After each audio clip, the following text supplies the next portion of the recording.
End your day with creme brulee.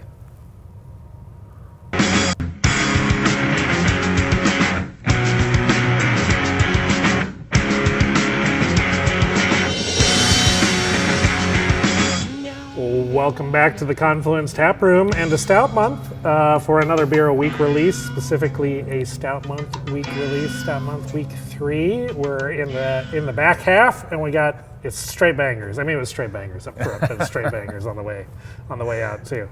I'm Josh, production manager here at Confluence. I'm joined today by... I'm John. I'm co-founder and head brewer. And we're going to talk about Creme Brulee Stout. This is a brand new beer. We've never done this beer before.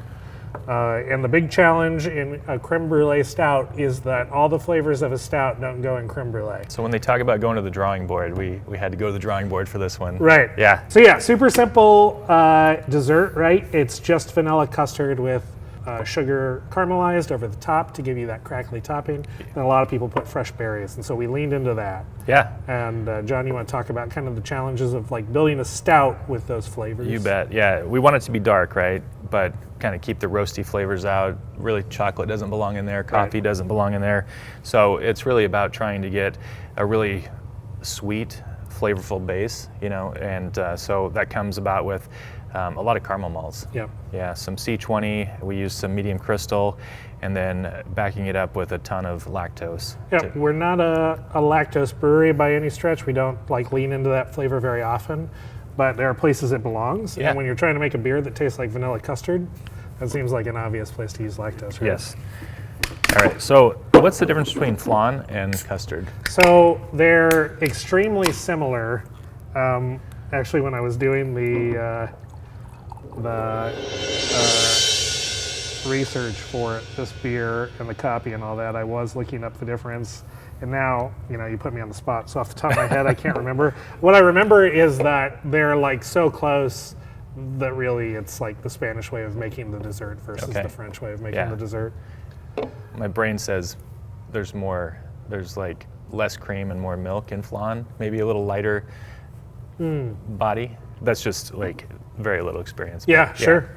That I've never made any flan, but yeah. So I guess next year you can expect a flan, the stout. Flying Flan Stout. The flying flan stout. There you go. So for this, John kind of talked about the base of the beer, and then to adjunct it to get us the rest of the way there, we added an absolutely absurd amount of vanilla. This is twice as much vanilla as I think we've ever added to a beer before. Maybe it's not quite twice as much vanilla as went into the s'more stout, but it's close.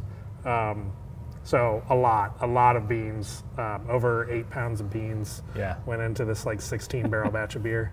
So, so tons of vanilla, and then just enough fruit to, you get that bite.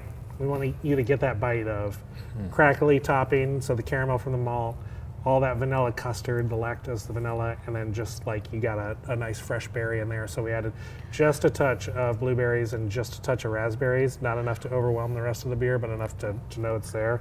And you get it in the nose and you get it in the flavor, and it's so lovely. This is the first I've had it not in the bright tank, and I think it came together beautifully. It definitely has the body. Yep. Yeah, and then that berry topping. Yep. And you do get, when you smell it, it's just sweet. It smells like the topping. Yep. Yeah. I'm proud of this. Last year we did On the Button for Stout Month, which is white stout. That's an unconventional stout. This is certainly an unconventional stout because it looks like a stout, but it doesn't taste in any way like a stout other than maybe the sweetness to it. But I think you guys are really going to like it. If you love creme brulee, tell us how much this mimics the experience of eating creme brulee, but this is a super enjoyable beer to drink. Nice job, Josh. Cheers, John. Cheers. Cheers, guys. We'll see you here for Stout Month.